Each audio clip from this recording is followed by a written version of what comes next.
नमस्कार आप सभी को।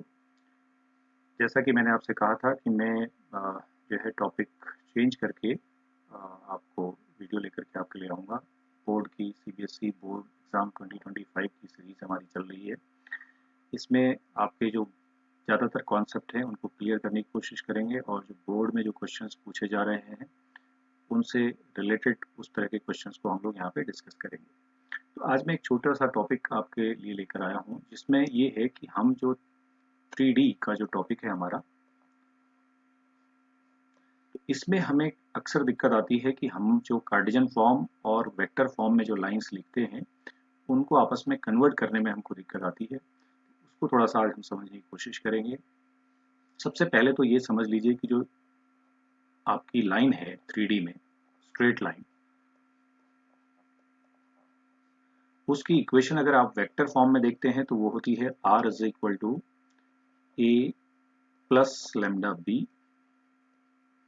और अगर इसकी वेक्टर फॉर्म देखें, इसी का अगर वेक्टर फॉर्म का अगर कार्टेशियन फॉर्म देखें तो ये वेक्टर फॉर्म है इस लाइन का।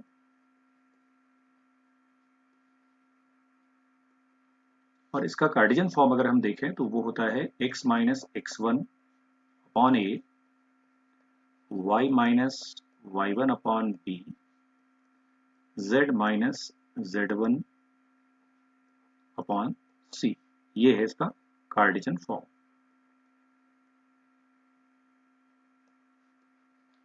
आज मैं आपको ये दोनों फॉर्म का आपस में किस तरह से कन्वर्जन करते हैं और ये सारे जो टर्म्स लिखे हुए हैं इनका क्या मतलब है उसको समझाऊंगा। तो जो 3D में हमारे पास जो लाइन होती है, पहले तो उसको समझ लीजिए कि वो किस तरह से रिप्रेजेंट की जाती है। जो आप वेक्टर फॉर्म देख रहे हैं वो क्या है उसको दिखाते हैं आपको। ये हमारे पास 3D सिस्टम है जिसमें हमारे पास एक्स एक्सिस सामने की तरफ होता है, फिर वाई एक्सिस होता है और फिर जेड एक्सिस होता है। तो ये जो आप देख रहे हैं ये सामने की तरफ आपको है। तो ये अगर कोई लाइन है हमारे पास स्पेस में, तो उस लाइन को एक तो एक पॉइंट से पास होना चाहिए जिसका पोजीशन वेक्टर है a। तो ये a जो है पोजीशन वेक्टर उस पॉइंट का है जिससे लाइन पास हो रही है। और इस लाइन को डायरेक्शन बताने के लिए हमें एक पैरेलल वेक्टर की जरूरत पड़ती है जो कि b वेक्टर होता है। और r जो देख रहे हैं आप, ये r ये कोई आर्बिट्ररी पॉइंट है, कहीं पर भी आप उसे इस लाइन में ले सकते हैं, कहीं पर भी किसी भी जगह, तो वो r वेक्टर हो जाएगा। तो यहाँ पे आप समझ लीजिए कि जो r वेक्टर है वो एक आर्बिट्ररी जनरल पॉइंट को रिप्रेजेंट कर रहा है। तो ये r जो है, एक्चुअली अगर मैं इसे लिखूं तो ये r वेक्टर आपका जनरल पॉइंट है जो कि एक्स आई कैप प्लस वाई जे कैप प्लस जेड के कैप लिखा जाता है हमेशा। कभी भी जब लाइन की इक्वेशन होगी तो r का मतलब एक्स आई कैप प्लस वाई जे कैप प्लस जेड के कैप। और जो a वेक्टर है आपका, ये कोई पॉइंट है जो गिवन है, तो पॉइंट होगा तो उसके कोऑर्डिनेट्स हमारे पास होंगे। तो जो a वेक्टर लिखा जाता है ये ऐसा होता है कि आपके पास वो पॉइंट है तो x1 i cap plus y1 j cap plus z1 k cap. तो x1 y1 z1 corresponding points हो गए उस लाइन में जिससे वो लाइन पास हो गई। और जो एक b वेक्टर आप देख रहे हैं, ये जो b वेक्टर है लाइन इसके पैरेलल है, तो हमें इसके ये वेक्टर भी चाहिए होता है। तो b वेक्टर जो है वो पैरेलल वेक्टर की तरह ट्रीट होता है जिसके कोऑर्डिनेट्स हम a i cap b j cap plus c k cap लिखते हैं। अब आपको देखना है कि अगर मैं ये r is equal to a plus lambda b में ये सब चीजें रिप्लेस कर दूं तो यहाँ पे मुझे लिखना पड़ेगा एक्स आई कैप, फिर लिखना पड़ेगा वाई जे कैप, फिर लिखना पड़ेगा जेड के कैप। तो ये तो हो गया इस तरफ r vector is equal to a है हमारे पास x one i cap plus y one j cap plus z one k cap. ये हमारे पास a हो गया प्लस लेमडा टाइम्स जो हमारा पैरेलल वेक्टर है that is a i cap b j cap plus c k cap.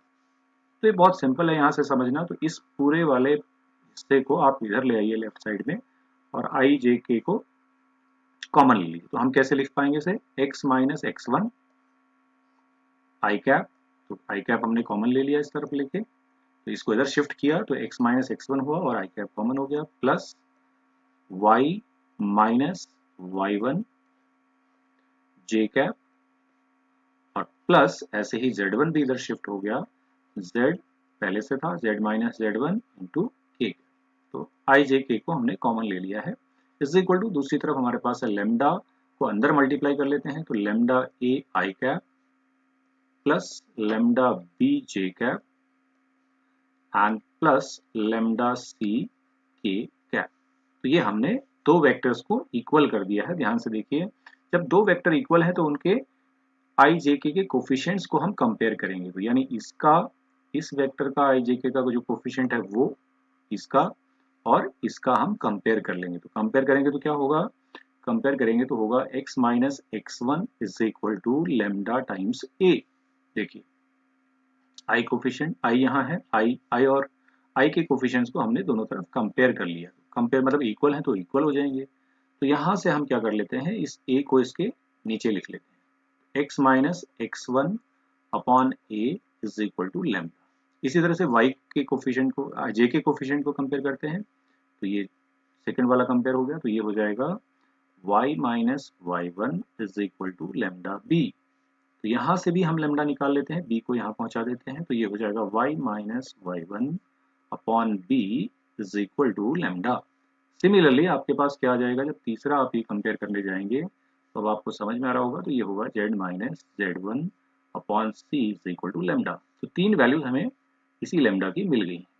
तो जैसे ही हमें तीनों वैल्यू मिलती हैं तो हम क्या कर लेते हैं, आप देखिए यहाँ पे क्या लिखा हुआ है, ये इसको देखिए, ये है x minus x one upon a, y minus y one upon b and z minus z one upon c is equal to lambda. तो ये हमारी क्या हो गई, कार्टेशियन फॉर्म इस लाइन की हो गई।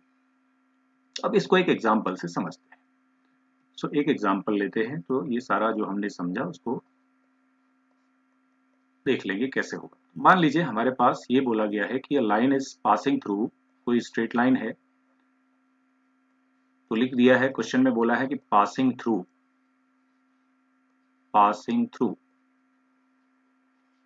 कोई पॉइंट दे दिया है, मान लीजिए 1 2 एंड 3, इससे पास हो रही है and parallel to the vector, parallel vector दे दिया है, पैरेलल टू वेक्टर, कुछ वेक्टर दे दिया हमको, मान लीजिए ये दे दिया 2i cap 3j cap plus 4k cap, ऐसा हमें बोला है कि इसकी वेक्टर इक्वेशन भी लिखो और कार्टेशियन इक्वेशन भी लिखो। तो वेक्टर इक्वेशन देखिए कैसे बनेगी, r इज इक्वल टू ए मैंने जैसे आपसे कहा कि जो पॉइंट जिससे लाइन पास हो रही है वो है ए, ये वेक्टर है आपका, तो ए की जगह आप क्या लिखेंगे, i cap 2j cap plus 3k, ये आपका a vector, plus lambda times b आपको ऑलरेडी दे रखा है, ये है 2i cap plus 3j cap and plus 4k। ये तो हो गया इसका वेक्टर इक्वेशन। अब इस वेक्टर इक्वेशन को कार्टेशियन में कन्वर्ट करना है, तो मैंने आपको बताया क्या करना है। तो आपको मालूम है कि ये r जो है xi cap plus yj cap plus zk cap, तो यहाँ पे x लिखेंगे और इसका जो ये पॉइंट i के साथ में जो कोफिशिएंट है वो माइनस में आ जाएगा, -1, क्योंकि इधर शिफ्ट किया है, अपॉन में क्या आ जाएगा, जो यहाँ पे आप 2 देख रहे हैं, पैरेलल वेक्टर का जो डायरेक्शन रेशियो है, i का जो कोफिशिएंट है वो यहाँ पे आ जाएगा 2 इज इक्वल टू, फिर आप दूसरा y लिखेंगे, y माइनस, तो यहाँ से आप देख रहे हैं ये 2 है तो यहाँ पे 2 लिखेंगे, डिवाइड बाई यहाँ से आप 3 उठा लेंगे जो कि पैरेलल वेक्टर का j का कोफिशिएंट है, वो ये आपका 3 हो जाएगा। सिमिलरली फिर आप तीसरा जाएंगे, z माइनस ये यहाँ पे जो भी, अब देखिए यहाँ पे सब ये पॉजिटिव थे इसलिए लेफ्ट साइड पे जाके नेगेटिव हो गया, अगर यहाँ पे कोई नेगेटिव होता तो यहाँ पे ऑफकोर्स प्लस हो जाता। ये मान लीजिए कि अगर ये +3 के बजाय -3 होता तो उधर जाने पे ये अगला +3 लिखना पड़ता, हम यहाँ पे -3 लिखेंगे क्योंकि पॉजिटिव है, डिवाइडेड बाई ये 4। तो ये हमारे पास वेक्टर थी और ये हमारे पास कार्टेशियन फॉर्म है। इस तरह से हम लाइन का वेक्टर फॉर्म और कार्टेशियन फॉर्म लिखेंगे। तो वेक्टर में आप, वेक्टर फॉर्म से ही आप कार्टेशियन फॉर्म लिख सकते हैं। सिंपली आपको याद रखना है r is equal to a plus lambda b, ये हमेशा आपने याद रखना है। वेक्टर इक्वेशन से ही आप कार्टेशियन फॉर्म बड़ी आसानी से लिख लेंगे, जिसमें a है जो पॉइंट जिससे लाइन पास हो रही है और b है पैरेलल वेक्टर और r जो है कोई भी जनरल आर्बिट्रेरी पॉइंट।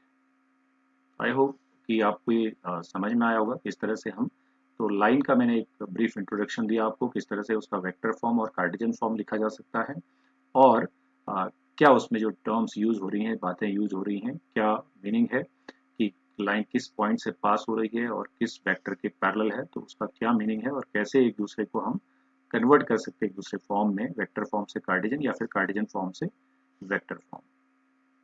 तो इतना ही है आज की वीडियो में। तो नेक्स्ट वीडियो में अब हम जो है शॉर्टेस्ट डिस्टेंस से रिलेटेड एक प्रॉब्लम को डिस्कस करेंगे, जो कि बहुत ही कॉमन है कि 5 मार्क्स में पूछी जाती है बोर्ड एग्जाम में किसी न किसी फॉर्म में। तब तक के लिए